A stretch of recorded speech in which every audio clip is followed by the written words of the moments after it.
Joining me today is NPP President and Meghalaya Chief Minister, Mr. Conrad Sangma. We're at this NPP rally in Ukhrul. Now, Mr. Sangma, everybody is talking about this very difficult status that you have with your coalition partner in the state. Where does it stand? You've often spoken about the challenges that the coalition government, especially your party, has faced in this, with the BJP. So what is happening with this alliance right now? See, we need to realize that there are two paths to all these kind of, things that happen in politics. Election is one part, government formation and government running is a separate part. We are right now in election, and we have always maintained that NPP is a party with its own ideology, and therefore we contest the election on our own terms without pre-poll. So that's a separate issue. And in situation like that, we have to compete against the BJP, against the Congress, against other political parties. But after the election results are out, if the mandate is not there, then obviously we need to figure out on how we form the government. And therefore in those situations, we try to work out and see with which political party it would be best to form the government in the larger interest of the public. And then we start moving forward in it. But while we are in the coalition also, it's not necessary that everything is, rosy. There will be challenges. It's always like that. Even marriages have got challenges. So obviously coalition politics also will have challenges. And so therefore it's important then to have a good understanding and take things forward, which we saw and felt that in the last 5 years, things were very, very challenging for us. Now that we've established it's been a marriage of convenience, so is there a chance that you'll have a post-poll alliance depending on the numbers? It all depends on the numbers. We will have to see when the results come out. We will sit down and then after the results are out, we will decide on how to move forward. Because we're in Ukhrul right now, it's a hill district. The BJP has started this Go to Hills campaign. What is the NPP's approach to the hills been? What do you have to say about the ADC bill?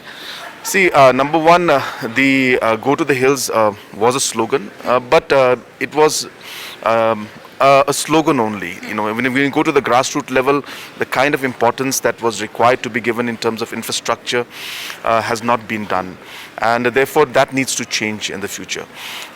We are hopeful that if the people give us the mandate, then definitely we will be working towards giving overall, all-round development to all the regions in an equitable manner so that nobody is left behind. So that's number one. Regarding the ADC bill, we have been clear. I think Honorable Deputy CM has already clarified on that. And in terms of the AFSPA repeal itself, you're one of the only parties to have, to state that you will be working towards its repeal. Has it, this kind of demand gained ground out here? Do you find it to be politically significant? It is absolutely, and it's not about just politics. It's a genuine issue which we as leaders, as a political party, and the public also very much feels that Armed Forces Special Power Act in today's given situation, current situation, is not at all required at this point in time. And therefore, at points it has been counterproductive, and recent incidents that took place are a clear example of that.